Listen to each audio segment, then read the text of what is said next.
సందేశం. మన రేవంత్ అన్న నిగ్గదీసి అడిగే మునగాడు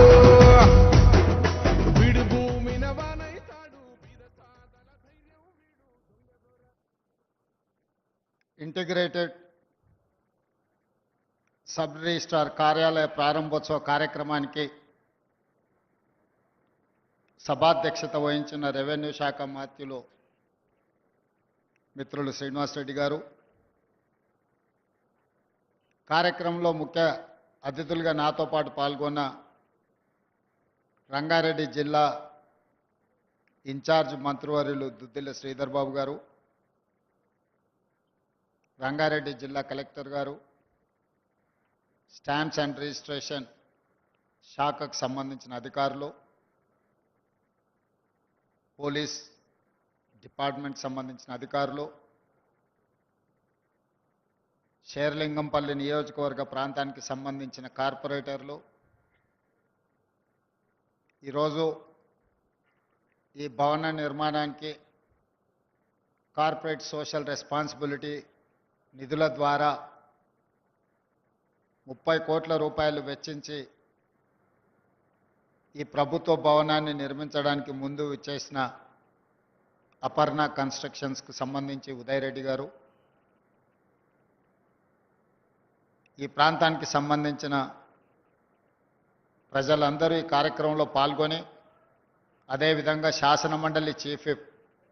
పట్నం మహేందర్ రెడ్డి గారు, ఇతర ప్రజాప్రతినిధులు,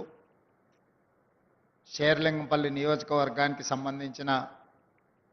ప్రియ మిత్రులందరినీ మనస్ఫూర్తిగా అభినందిస్తున్న ఈ కార్యక్రమంలో హైదరాబాద్ నగరం 400 సంవత్సరాల పైగా చరిత్ర ఉన్న చారిత్రాత్మకమైన నగరం. ఈ నగరంలో ఆనాడు కులీ కుతుబ్ షాయిలు నిర్మించిన చార్మినార్ కావచ్చు,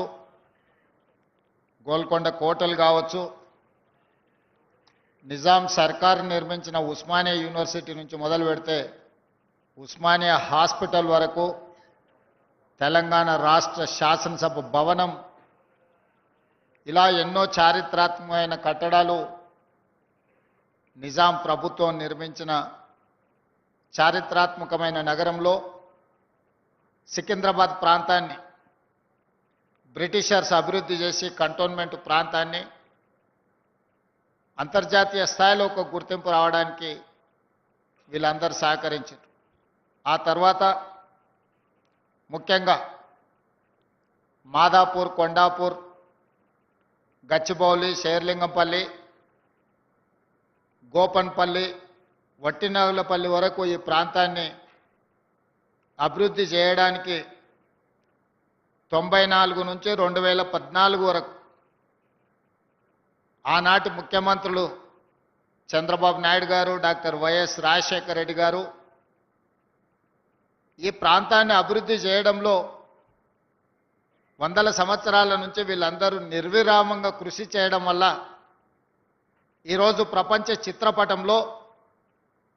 ఒక గొప్ప నగరంగా మన నగరానికి కీర్తి ప్రతిష్టలు దక్కినాయి. అదేవిధంగా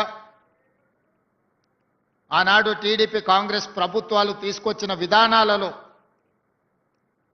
ముఖ్యంగా ఈరోజు మనందరం రాజీవ్ గాంధీని గుర్తు చేసుకుంటున్న సందర్భం.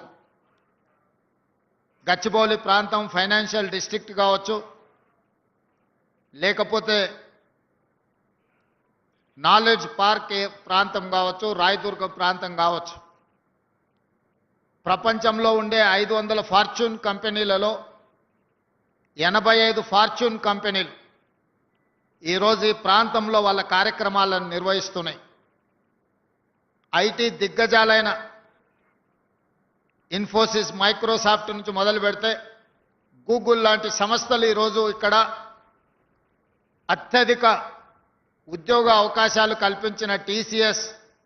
హెచ్సిఎల్, కాగ్నిజెంట్ లాంటి సంస్థలు ఈ ప్రాంతంలో లక్షలాది మంది సాంకేతిక నిపుణులు ముఖ్యంగా గ్రామీణ ప్రాంతాల్లో